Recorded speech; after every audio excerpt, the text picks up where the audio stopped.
Encore une fois, je remercie les membres de la Société marocaine d'endocrinopédiatrie d'avoir inséré ce thème qui finalement il est très très intéressant. Il paraît spécialisé, mais ça contient un peu, ou alors beaucoup de pédiatrie générale, de sémiologie. Alors voilà comment ça se passe. Ça commence mal. Dommage. Ça bloque. Noël. J'allais te le dire, là. J'allais te le dire. Attends 2 secondes. Ça va, vous allez bien. Voilà, ça tombe bien, ça bloque.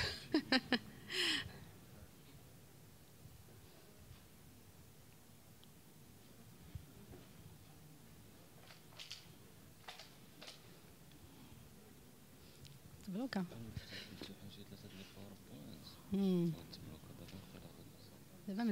Très bien. Alors, on va les attendre. Peut-être Madame Oumlil. Donc, je l'attends. Je ne dois pas le...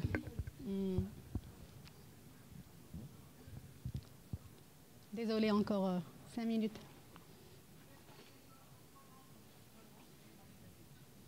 Allez. C'est pas qu'Allah.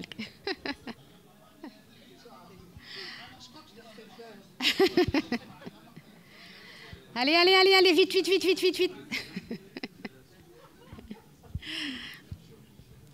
L'avion va décoller. Vite. Bonjour. Bonjour, madame. والله القسم كل شيء نغفيزي كيمشي واحد الارتيكل في الجورنال لي ماروكان سون فيريو même حتى الملك راه sans raison. اهلا وهي معرفتك وقفت قبيله غنسلي معاك كتهضر مع الاسود بروفا ها هو فلات حدا راه بيسي كنشوف الصوره ديالته معايا كنبقى نقول الدري معكم صافي نشوفوا نعاود نتصور معاه هو كبير 12 عام تبارك الله العظيم. Très bien. Bien, donc je crois qu'on va commencer. Merci beaucoup Agnès, merci chers amis, chers confrères. Donc comme je venais de le dire, c'est un thème qui est très courant, où il y a beaucoup de confusion et qui crée beaucoup de scénarios. Alors l'un des scénarios, moi je commence la lettre de référence comme on voit. Chers consoeurs, je vous confie pour prise en charge la petite Soumia, âgée de 9 ans, qui présente une puberté précoce avec apparition des poils pubiens depuis le confinement avec un développement mammaire. Voilà. Elle a 9 ans, puberté précoce et des poils pubiens. Alors, qu'est-ce que c'est que ça? On va voir.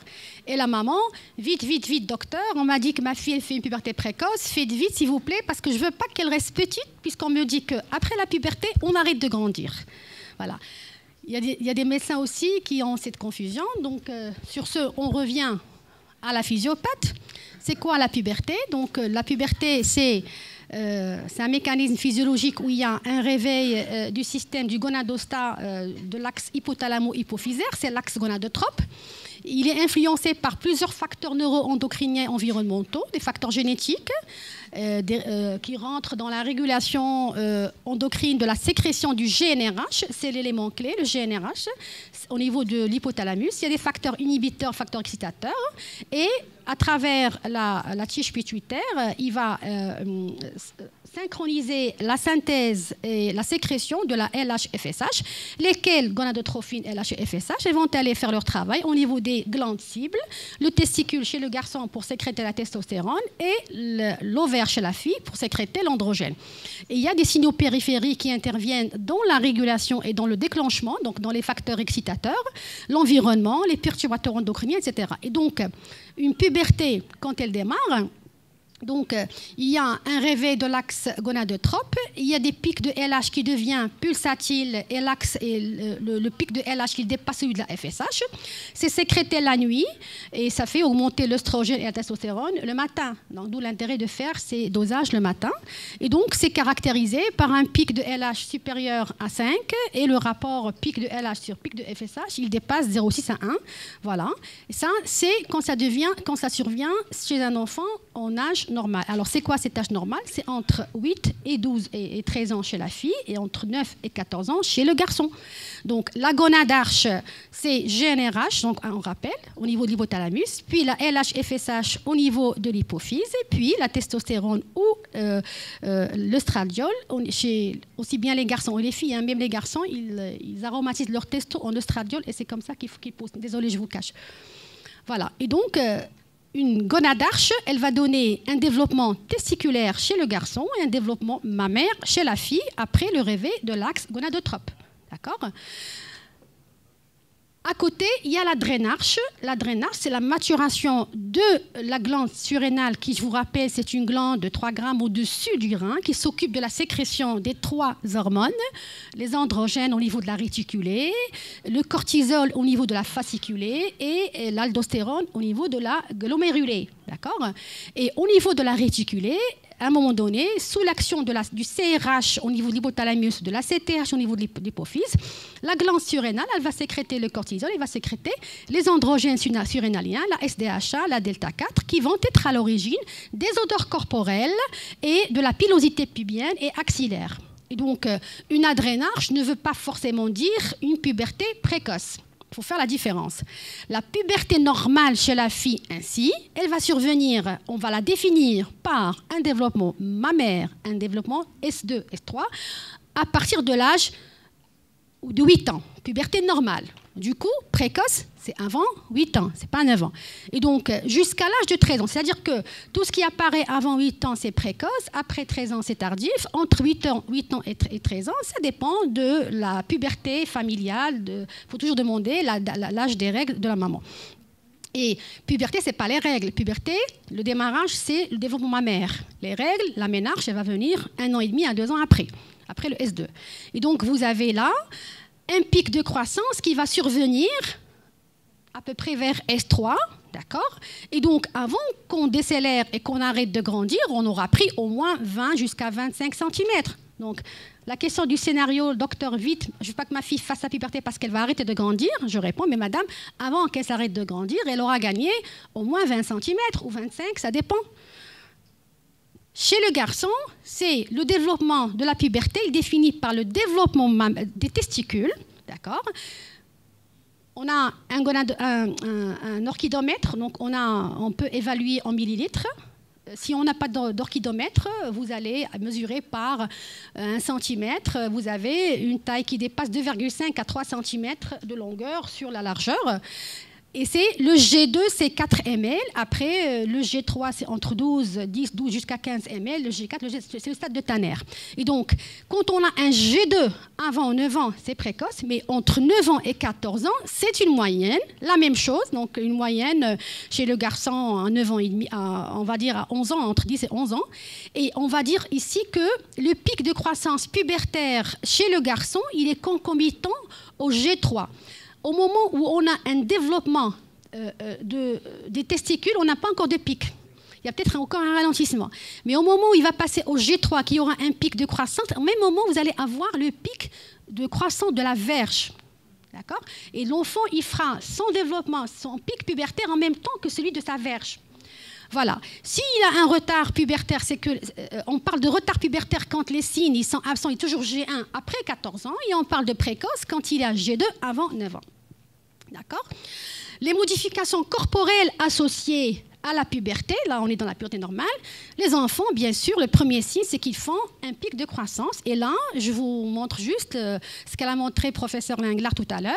La vitesse de croissance, elle est accélérée la première année et elle est accélérée aux alentours de la puberté. Donc, vers le S2, S3 chez la fille, en général entre 11-12 ans chez la fille, entre 13-14 ans chez le garçon, d'accord ? Et dans ce gain statural, il est très variable en fonction de la génétique.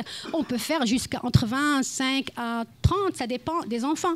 Il y en a qui font un très très bon pic. En général, au moment où ils font le pic, s'ils le font à 1m40, 1m45, comptez au moins 20 ou 25 ou 30 en plus de la taille actuelle. Donc en général, le pic, il est concomitant au S2-3 chez la fille, il est plutôt, le pic il est plus avancé et plus tôt chez la fille que chez le garçon. C'est pour ça que finalement les garçons ils font un pic plus tardif et plus important dû les garçons, ils finissent plus grands que les filles. Il y a toujours une différence. Hein. Le plus grand d'entre nous et la plus grande d'entre nous, on va voir la différence. On aura toujours 13-14 cm ou 12-13 cm.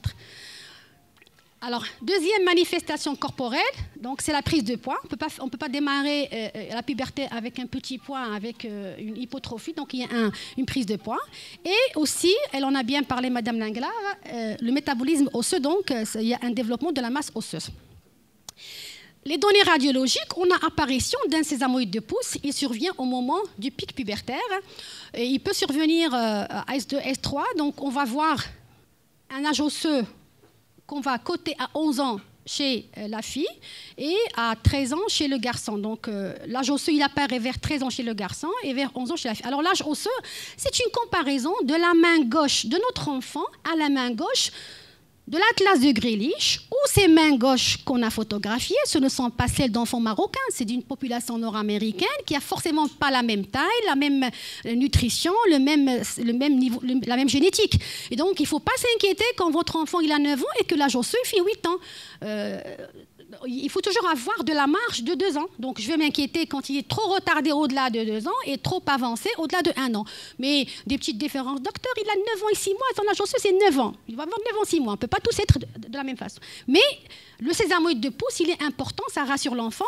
Voilà, il est en train d'apparaître, donc le pic est pour bientôt. Et en même temps, ça nous permet de calculer, grâce à une formule, la taille prédictive et l'estimation de la taille adulte. Mais ça reste toujours des estimations. Hein? Rien n'est précis. Et puis, au niveau radiologique aussi, chez la petite fille, la puberté, elle est caractérisée par le développement des organes génitaux internes, en l'occurrence l'utérus, qui va augmenter de volume. Et là, 3,5 cm, c'est une limite. Donc, quand vous avez une échographie qui vous dise échographie normale, pas de puberté précoce, et après, vous allez découvrir que l'utérus, il a 5 cm.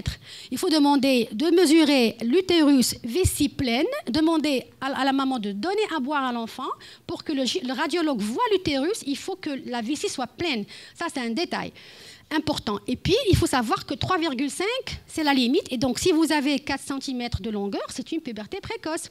Parce qu'on risque de vous dire 5 cm est normal. On vit ça tous les jours avec les radiologues qui ne connaissent pas l'enfant.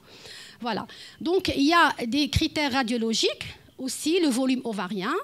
Bien sûr, c'est aussi important d'éliminer des tumeurs ou des kystes sécrétants. Ensuite, comme a dit Madame Linglard tout à l'heure, l'effet sur la croissance, eh bien, les hormones sexuelles, ils ont une action sur les chondrocytes. Vous savez qu'il y a dans l'ostéogenèse, dans la l'ossification endochondrale, ça passe par des chondrocytes de réserve qui vont se multiplier, s'hypertrophier, après ils vont s'ossifier. Donc on grandit quand ils sont en train de se multiplier, s'hypertrophier. Les hormones qui agissent ici, il y en a plein, l'hormone thyroïdienne, l'IGF-1, l'AGH aussi directement, et les hormones sexuelles. Sauf que les hormones sexuelles de la puberté, elles ont 2 niveaux. Elles vont agir indirectement en stimulant l'hypophyse. Et donc il y a une interaction et une complémentarité entre l'AGH et les hormones sexuelles. L'une est complète l'autre, et aussi il y a une action directe sur le cartilage. Et donc, à faible dose d'estradiol, vous avez un pic de croissance pubertaire, et c'est comme ça qu'on a tous grandi, on a tous pris 20 ou 25 cm, mais à forte dose, après les barbes, après 2 ans, 3 ans des règles, il y a une ossification du chondrocyte. Et moi, je dis à la maman, c'est un cartilage qui est ménopausé. On ne peut plus grandir parce qu'on n'a plus de cartilage. D'accord ? Et donc, cette ossification, elle se fait au stade 5 de Tanner. Donc, en réponse à la maman qui va vous dire, il va rester petit, il va d'abord multiplier, hypertrophier les chondrocytes avant de les ossifier, avant d'arrêter. Donc ça, c'est la physiologie. Donc on revient au scénario, la référence, et vous disiez, je vous confie pour prise en charge la petite âgée de 9 ans qui présente une puberté précoce, vrai ou faux ? Elle a 9 ans, donc ce n'est pas du précoce, elle n'a pas moins de 8 ans, avec des poils pubiens depuis le confinement. Alors, qu'est-ce qui s'est passé en confinement ? Les enfants, ils ont grossi. C'est une adrénarche précoce, probablement, mais il suffit. Mais on va examiner. Voilà, docteur, vite, faites vite, je ne veux pas que ma fille elle reste petite. Vous saurez lui répondre que, rassurez-vous, avant d'arrêter la croissance, l'avion, avant qu'il atterrisse, il décolle. Il fait un chemin avant qu'il atterrisse. Voilà. Maintenant, quand on vous réfère un enfant ou quand on nous réfère un enfant pour une suspicion de puberté précoce, Parce qu'on peut prendre comme puberté précoce tout caractère sexuel secondaire. Abstraction faite de l'âge de l'enfant. Rien que parce que les mamans, des fois, n'acceptent pas que cet enfant de 9 ans, elle aura ses règles dans 1 an et demi. Elle est trop petite, je ne veux pas. Non, c'est du physiologique. Donc, il faut respecter. Alors, quand elle me pose la question, d'abord, à quel âge sont apparus les caractères sexuels secondaires? Avant 8 ans, puberté précoce, mais au-delà, c'est de la puberté avancée. D'accord? La vitesse d'évolutivité, est-ce que c'est stable ou est-ce que ça s'accélère?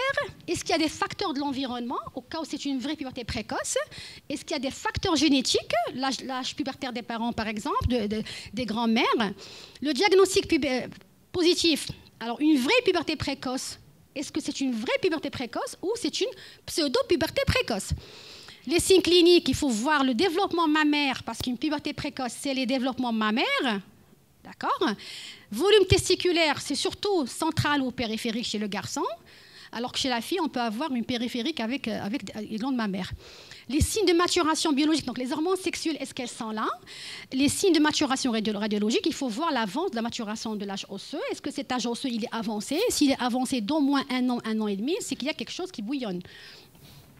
Et puis après, on va la classer, donc on va d'abord la définir. Est-ce que puberté précoce, oui ou non? C'est précoce ou c'est avancé ou c'est rien du tout, c'est une puberté normale. L'enfant, elle a 10 ans, elle démarre les seins, c'est normal. L'âge moyen, c'est 10 ans et demi des seins. Est-ce que c'est une puberté précoce périphérique ou est-ce que c'est une centrale ou est-ce que c'est une combinée? Elle était périphérique, elle est devenue centrale. Cherchez une cause. Tout comme dans le déficit en hormones de croissance, quand on a un retard de croissance et qu'on s'intéresse à trouver le déficit en hormones de croissance, c'est pas juste pour traiter, c'est aussi pour diagnostiquer une tumeur cérébrale, un crânio-pharyngiome. C'est pour ça qu'on fait l'IRM. La même chose ici, une puberté précoce, elle peut cacher des maladies graves. Et donc les causes, elles peuvent être génétiques, idiopathiques et aussi tumorales, pourquoi pas. Alors, et après, le pronostic à ce stade, est-ce que je traite ou je ne traite pas? Si je ne traite pas, est-ce que la taille adulte sera compromise ou est-ce que je dois traiter parce qu'il y a un intérêt à traiter ou pas? Et est-ce qu'il y a des possibilités thérapeutiques? Comment on va traiter? On ne traite pas tout le monde de la même manière. Est-ce que c'est une centrale ou c'est une précoce? Alors, donc, en gros, puberté précoce, oui, vous avez des signes avant 8 ans. Est-ce qu'elle est complète, centrale, périphérique ou combinée, ou est-ce que c'est une variante de la normale où on va voir la drainarche, la télarche, la ménarche, et là, on va vous montrer des cas cliniques. Alors, premier cas clinique, c'est un enfant que je reçois à 3 ans et 9 mois. C'est un cas réel, hein, que je vois toujours. 3 ans et 9 mois, il est venu me voir pour une pilosité pubienne et axillaire aussi. Il avait des odeurs corporelles A3, S3, S1, pardon, P3, avec une petite acné odeur corporelle. 18 kilos, la taille a plus une déviation standard, elle était un petit peu supérieure à la taille cible, avec un IMC à plus 1,39, donc il y a un petit surpoids, et la taille cible, elle est à moins 1,2 DS.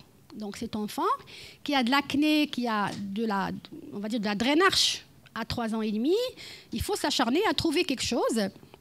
Vous demandez quoi?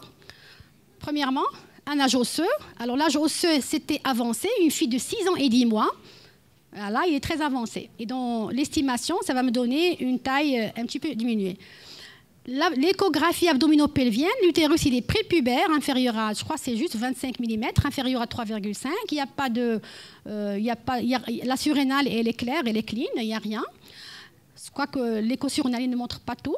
D'accord? Vous allez demander un petit bilan, juste parce qu'elle a 3 ans et demi. C'est quand même précoce pour une adrénarche. Alors, la testostérone, elle était basse, 0,17 pour une petite fille. La 17-OHP, on l'avait faite à 2 reprises. Une fois, elle était normale, une autre fois, elle était un petit peu élevée. La sulfate de DHA, qui est un androgène surrénalien, qui est trop élevé, 1179. Donc, oui, on peut l'avoir dans la drainage précoce, mais à ce taux, il fallait éliminer un processus tumoral. Donc, on fait un scanner normal, TDM sur les normales, les marqueurs tumoraux ils sont normaux. On continue à contrôler. Après, il baisse un petit peu la SDHA. L'âge osseux, il reste pratiquement stable. La fille, elle garde le P3. Elle a gardé le P3. On a fait le test au synactène pour éliminer un bloc surrénalien. Il n'y a rien. L'âge osseux, il s'est stabilisé jusqu'à aujourd'hui, jusqu'à l'âge de 10 ans et demi. Elle avance à 9 ans et demi, 10 ans. Elle fait le S4, S5. Regardez ici, elle fait son pic de croissance au moment du S3. Et après, elle a eu ses règles à l'âge de 10 ans et demi. Aujourd'hui, elle a 12 ans et demi, elle mesure 1,59 m. Elle est plus grande que sa maman. Elle est vraiment largement au-delà de la taille génétique. Je vois la petite sœur pour la même chose. Alors, j'ai classé comme adrénarche précoce. Aujourd'hui, elle a un surpoids qu'il faut surveiller parce que ce sont des enfants qui posent des problèmes de surpoids plus tard. Mais regardez, c'était une simple adrénarche qui était précoce, qui était isolée, très précoce quand même, à 3 ans et demi, mais on n'a rien trouvé. Aujourd'hui, elle va très bien. Alors, il faut juste les surveiller. Et dans ces adrénarches précoces, on va le voir tout à l'heure, chercher les blocs surrénaliens, les formes tardives, les hyperplasies congénitales des surrénales. Il n'y a pas que les formes classiques que vous connaissez qui viennent pour perte d'essai et ambiguïté sexuelle. Il y en a qui viennent juste pour des troubles de cycle plus tard ou pour des pilosités, des adrénarches. Et aussi, il faut surveiller leur poids parce qu'ils peuvent être prédisposés à faire le diabète. Le deuxième cas clinique, c'est une puberté précoce vraie. Elle a 6 ans et 3 mois. Elle vient vous voir pour un développement mammaire. Elle a un bon S3. La maman est réglée à 13 ans. Elle n'a pas de signe d'hypertension intracrânienne. L'examen clinique, une taille qui est quand même à plus 3 DS. Il y a un pic de croissance pubertaire. IMC qui est élevé. La vitesse de croissance, elle a sauté. Si vous vous rappelez, la vitesse de croissance, elle est stable entre 3-4 ans et la période prépubertaire. Entre 5-6 cm par an, on grandit 5-6 cm par an et on fait un pic au moment de la puberté. Cette fille, elle a fait un pic, donc il y a quelque chose qui est bouillant, il y a un volcan en dessous. Elle a fait 7,5 centimes. Je l'ai calculé via mon logiciel. Alors, le Tanner, elle est S3, 1,1, P3, donc il y a des poils. Puberté précoce, vrai. Vous êtes bien d'accord? L'âge. Alors, regardez, donc le pic de... Là, ça, c'est l'IMC qui augmente. On fait quoi? Âge osseux, 10 ans. Âge chronologique, 6 ans et demi. Ça dépasse de plus de 2 ans. Très bien. L'échographie pelvienne. Vessie pleine, 55 mm. Donc, c'est un... Quand même, il faut chercher les ovaires, ils sont pleins de follicules, donc c'est la puberté. Il n'y a pas de tumeur, de la granulosa, il n'y a pas de kyste sécrétant. Le stradiol est très élevé, donc, et du coup, qu'est-ce qu'il faut faire? Le LH. Parce que jusque-là, puberté vraie. Mais est-ce qu'on est sûr qu'elle est centrale ou périphérique? On n'est pas sûr. Il faut voir la LH. D'accord? Test au LHRH, le pic, il est à 10,7. Déjà, la base âge, je crois qu'elle était un petit peu... Elle était à quelque chose comme 0,9 à 1. Donc, et le pic sur LH, sur FSH, il dépasse 11,5. Pardon, il est à 0,9. IRM, normal. Donc, c'est une puberté précoce centrale, idiopathique ou génétique. Il y a des gènes qui codent dans le développement, dans la stimulation du tempo de la gonade arche. Là, on n'a pas fait l'étude génétique. Quand on n'a pas d'étude génétique, comme elle a dit Dr Agnès tout à l'heure, on dit que c'est idiopathique. Mais derrière l'idiopathique, il y a toujours c'est juste... on n'a pas les moyens de pouvoir. Alors, qu'est-ce qu'il faut faire là? Il faut traiter ou pas? Oui, il faut traiter. Pourquoi il faut traiter? Il y a un potentiel de croissance qui est bien sûr qui est compromis. Le retentissement psychologique, quel traitement il faut donner ici? Les analogues LHRH, il faut bloquer la puberté du centre. Pour quelle durée? Pas pour très très très longtemps. Il faut dépasser 10 ans et arriver à l'âge pubertaire normal, entre 11 et 12 ans, en fonction de l'âge de la maman. Après, on arrête. Et en général, mon expérience avec mes malades, toutes elles ont repris le cycle menstruel 1 an après l'arrêt du décapeptile. D'accord? Alors, qu'est-ce qu'il fait décapeptile? Il altère la pulsatilité de la sécrétion du GnRH au niveau central. Il bloque les récepteurs. Il ne laisse rien passer, mais il ne bloque pas la croissance. Il n'y a plus de pic, ça se redresse, mais ils sont censés grandir à vitesse normale. Ne pensez pas que vous bloquez la croissance. Vous bloquez juste le pic pubertaire pour stabiliser l'âge osseux. Voilà. Il n'y a pas de conséquences à ce traitement. Troisième cas, très précoce, 24 mois. Regardez, elle vient vous voir pour des crises gélastiques. Tout à l'heure, je parlais à Dr Lusfi, je lui disais, tu te rappelles des enfants qu'on recevait pour crise gélastique, on pensait qu'on leur a donné un petit quelque chose à la maison, des petits stupéfiants qui circulent à la maison, mais en fait, on ne pensait pas à l'époque qu'on pouvait avoir des causes de puberté précoce avec des crises gélastiques. Elle vient pour saignement. Alors là, c'est très précoce. Crise d'euphorie, d'accord? Il y a des convulsions et il y a des cris d'euphorie. Elle crie. On pensait qu'elle a pris quelque chose. Il rigole et ça peut être accompagné par des crises d'épilepsie. Alors, le poids, il est à +3, la taille à +3 et les S3. Regardez, et ça, ce sont des signes d'œstrogénisation. Il faut apprendre à examiner les petites filles et voir les filles qui sont prépubères. Elles ont une vulve qui est qui est rouge vif, un rouge vif, et les muqueuses, elles sont fines.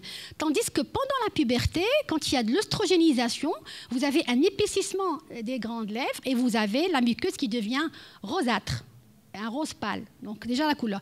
Donc elle était bien œstrogénisée. Alors à ce stade, je pense à quoi? Centrale ou périphérique? Elle peut aussi être périphérique. Alors là, on va voir donc jusque-là... Alors, radiologie, échographie pelvienne 39 cm, donc 3,9, puberté précoce vraie, d'accord. Ligne endocavitaire visible, le volume ovarien dépasse de ml, l'âge osseux de 5 ans, le bilan hormonal, œstradiol 49, LH de base 8,9. Si vous faites le test de stimulation, c'est pour chercher s'il dépasse 5. Est-ce que vous allez le faire ici?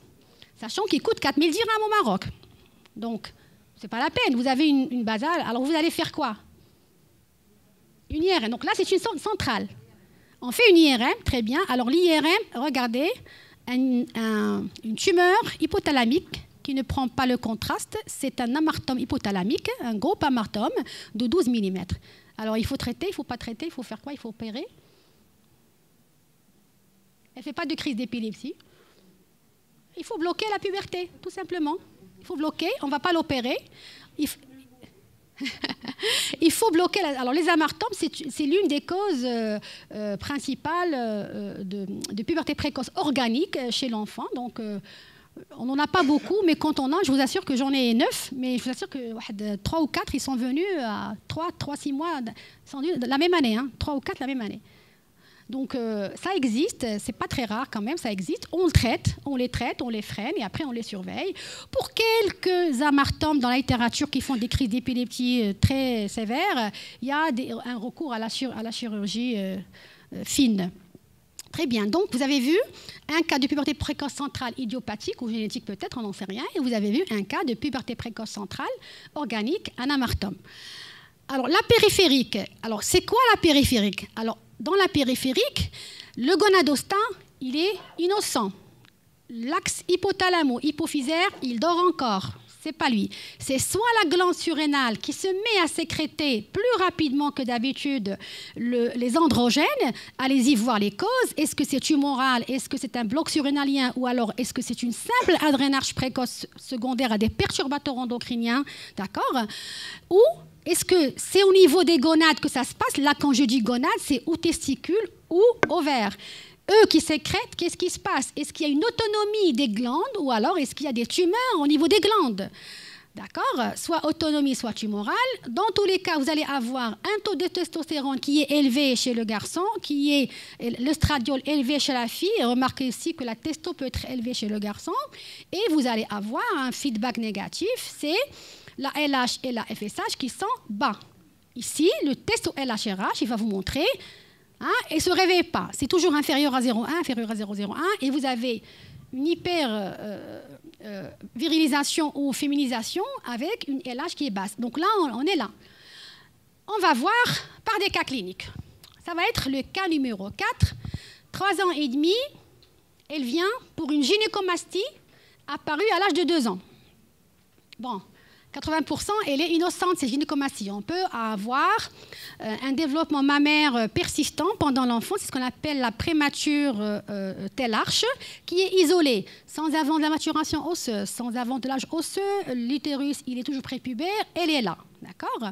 Il faut voir l'environnement, il faut voir qu'est-ce qu'elle mange, c'est tout. Il faut rien faire, il faut juste surveiller, parce que soit elle est stationnaire, soit elle avance en puberté précoce vraie, là il faut traiter, soit elle devient stable, soit elle régresse. Mais là, vous avez un saignement vaginal, vous avez un S2, la vulve est très bien œstrogénisée, et surtout, vous avez une tache café au lait. Tout à l'heure, on avait la crise élastique, pratiquement le même cas, qui oriente vers une cause centrale, en l'occurrence l'amartome. Et ici, le McCune-Albright, qui est une autonomie ovarienne secondaire à une hyperactivation d'un gène qui code pour les récepteurs de la mutation, la protéine GS.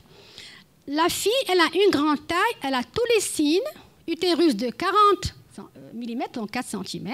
Elle a un kyste ovarien de 20 x 16. Donc là, c'est un kyste qui est sécrétant. L'âge osseux, il est avancé. Et cet enfant, elle avait en même temps une TSH basse et une T4 élevée. Parce que cette maladie, quand elle survient, elle va toucher plusieurs glandes. Et donc, elle avait une hyperthyroïdie, mais ce n'était pas un base d'eau, puisque les anticorps anti-récepteurs TSH sont négatifs. Donc, ce n'est pas auto-humain, c'est local. D'accord ? Elle avait un petit nodule thyroïdien. Alors, qu'est-ce qu'il faut faire ? Il faut traiter et il faut explorer les autres axes. Elle aurait très bien pu aussi avoir un Cushing. Tout est autonome. Et en même temps, l'axe gonadotrope, moins de 0,1 FSH, moins de 0,1 LH, test au LHRH, toujours le pic bas, indétectable, tandis que le stradiolémie il est trop élevé à 200 picomol. Les marqueurs tumoraux sont négatifs, l'axe corticotrope il est normal. Diagnostic différentiel avec une tumeur ovarienne sécrétante, ce n'est pas le cas ici, comme on a une tache café au lait, une hyperthyroïdie, et aussi on a une dysplasie osseuse fibreuse secondaire à la boiterie. Donc, elle avait une douleur de la hanche avec une boiterie. On fait un bassin, regardez l'aspect de la dysplasie fibreuse au niveau du fémur et aussi une petite atteinte crânienne. Cet enfant qui vivait entre le Maroc et l'Arabie Saoudite, j'ai fait le diagnostic au Maroc et elle a terminé son traitement en Arabie Saoudite. Donc, on la voit jusqu'à aujourd'hui. Quand elle vient au Maroc en vacances, elle est bien. Elle a fait une puberté précoce qu'on a traitée par, cette fois-ci, par quoi ? Qu'est-ce qu'il faut traiter ? Qu'est-ce qu'il faut donner ? Donc là, je vous rappelle déjà que c'est une autonomie ovarienne et testiculaire aussi chez le garçon, avec une dysplasie fibreuse, des taches café au lait. C'est la mutation activatrice de la protéine GS, risque d'autres atteintes glandulaires. Le traitement, c'est les anti-aromatases. Ce n'est pas le décapeptide, puisque c'est déjà freiné. Ce sont les anti-aromatases, parce que qu'est-ce qui fait maturer le cartilage ? Chez les garçons et les filles, c'est le stradiol. Même les garçons, là, ils arrêtent de grandir grâce à l'ostradiol. Les gynécomasties pubertaires chez les petits garçons de la puberté, c'est l'aromatisation de la testone de l'ostradiol et c'est ça qui fait maturer l'os. Et donc, on essaie de bloquer la maturation osseuse par des anti-aromatases, qui sont déjà utilisés dans les cancers de sein. C'est l'indication dans les pubertés précoces périphériques et pas le décapeptile. Bien sûr, avec les risques de fracture, cet enfant avait reçu une cure de bisphosphonates en Arabie Saoudite qui avait marché. Voilà. À un moment donné, il faut arrêter les anti-aromatases. C'est déjà fait à l'âge de 10 ans et demi, 11 ans, pour qu'elle fasse ses règles. D'accord ? Donc là, c'est une des causes rares de la puberté précoce périphérique. 5e cas clinique, puberté précoce périphérique. C'est un garçon que tu reçois à l'âge de 4 ans, pilosité pubienne, acné. Ça fait comme adrénarche. Sauf que dans l'exploration clinique, il est trop grand parce que l'adrénarche, c'est toujours isolé. Les grandes vitesses régulières, il n'y a rien. Ici, la vitesse, elle était accélérée.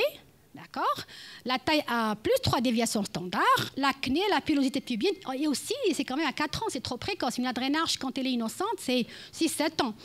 Regardez, le testiculité prépubère. Prépubère, donc, ce n'est pas du central.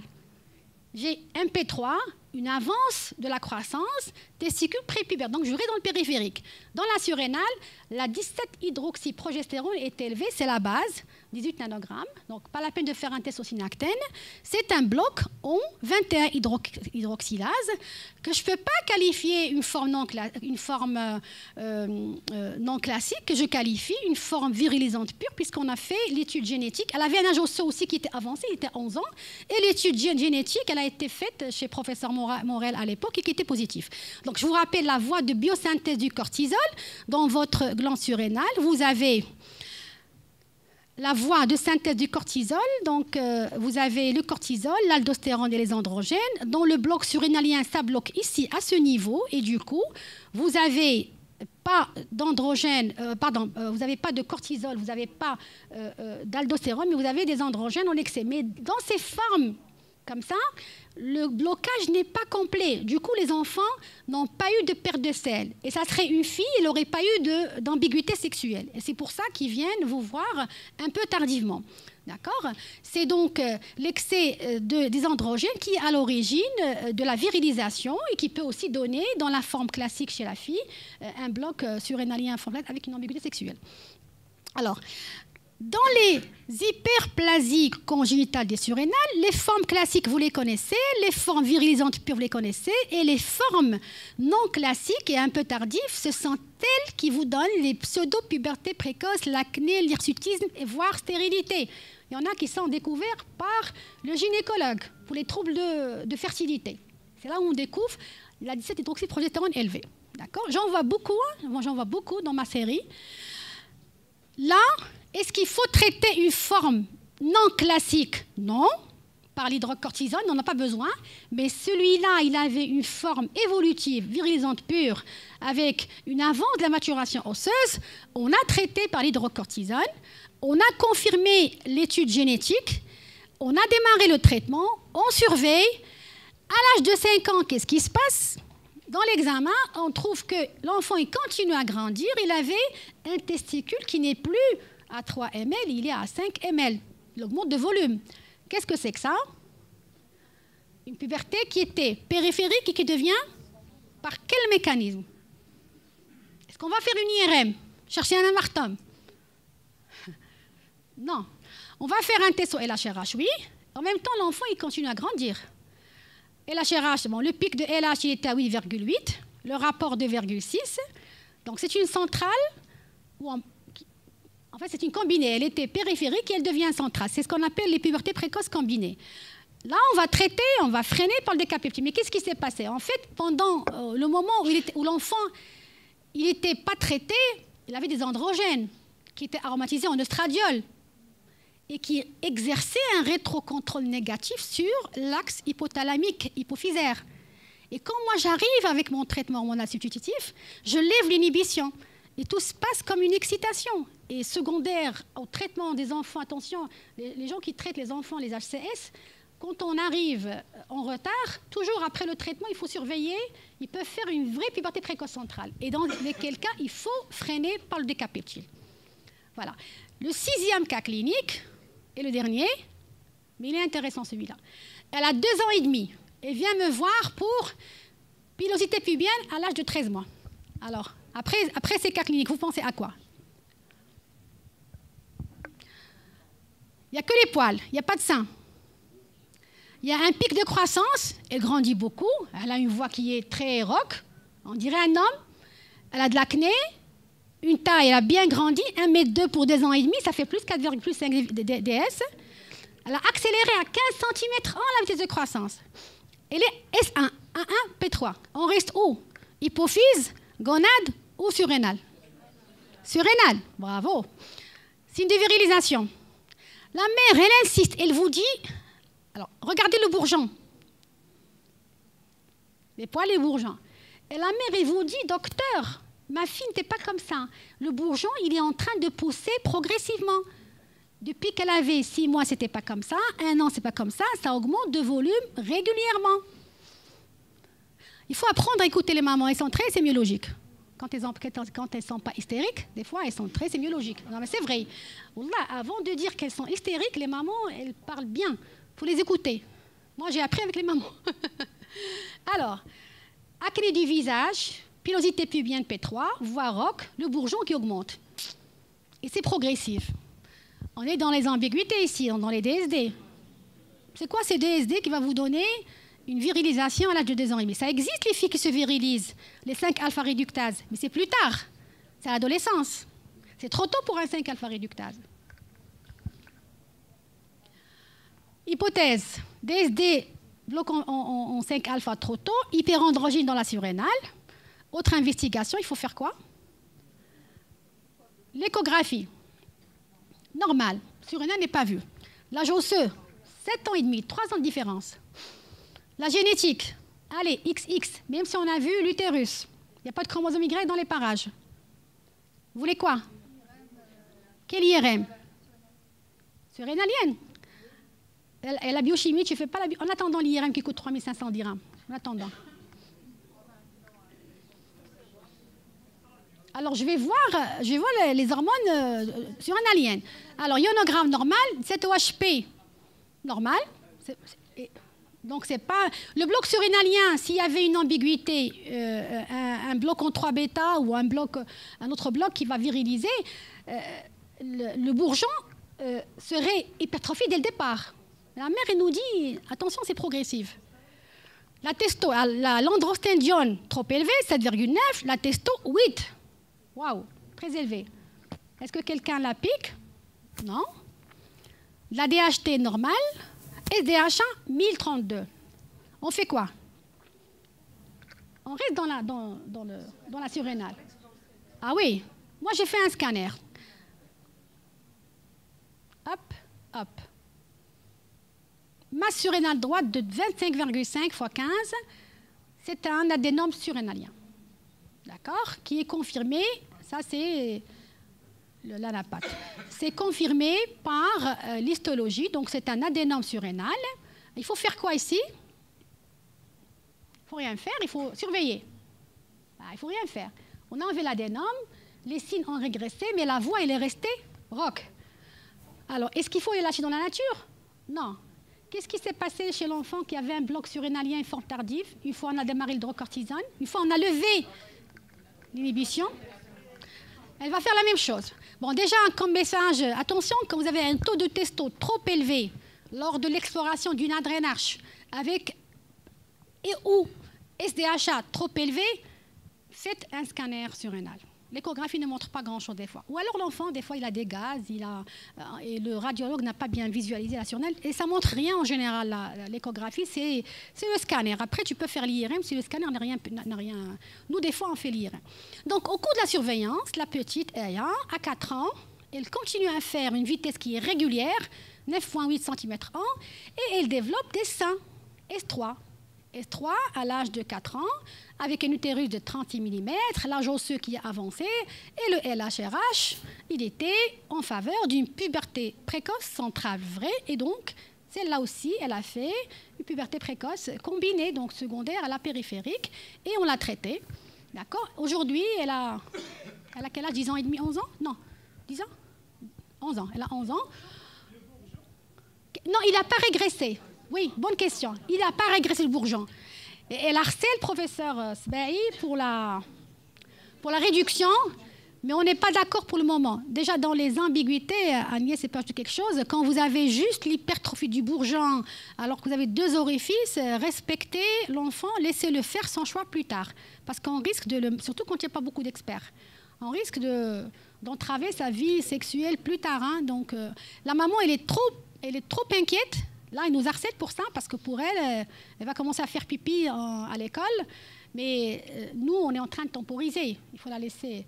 Alors, bientôt, on va arrêter le décapeptile. À 11 ans et demi, on va l'arrêter pour la laisser faire son pic de croissance pubertaire. Mais la voix n'est pas revenue à la normale. Elle est toute mignonne, il n'y a plus d'acné, et elle a gardé... Ça, c'est... Oui, elle parle comme un homme. Alors, la prématurité large, c'est ce que vous voyez souvent, ce que vous m'envoyez beaucoup d'entre vous là, dans toutes les villes, pour suspicion de puberté précoce, eh bien, vous faites l'âge osseux, vous faites l'écho-pelvienne, une bonne écho-pelvienne, éliminez toujours, bien sûr, un processus tumoral, tumeur de la granulosa, un kyste sécrétant, une macune Albright. Et si le développement mammaire il est isolé, moi j'ai une fille que je suis jusqu'à l'âge de 12 ans, ben, il ne s'est rien passé. Elle a gardé sa prémature TLH avec un bon S3 jusqu'à l'âge de 10 ans et demi, 11 ans, où elle fait sa période normalement. D'accord? Donc là, elles sont définies par un développement pubertaire isolé et qui persiste. Quelquefois, elle peut évoluer vers une puberté avancée ou précoce. C'est pour ça qu'il faut les surveiller tous les 3 à 6 mois dans votre consultation, tant qu'ils n'ont pas atteint l'âge de 8 ans. Si elle vient vous voir, une enfant à 9 ans et demi, parce qu'elle a fait des signes pubertaires à l'âge de 7 ans, c'est trop tard pour traiter à 9 ans et demi. On ne les traite pas. D'accord? Mais celle-là, vous la surveillez. Tant qu'il ne s'est rien passé avant 8 ans, c'est bon. Voilà, donc c'est isolé et c'est relatif à la persistance de la sécrétion résiduelle de la FSH. En fait, tout se passe comme s'il y a une sécrétion résiduelle de FSH et comme il y a une sensibilité aux récepteurs d'œstrogène, elle peut continuer à sécréter un petit peu d'œstrogène, mais ça fait juste développer les seins, pas autre chose. Bien sûr, il faut éliminer...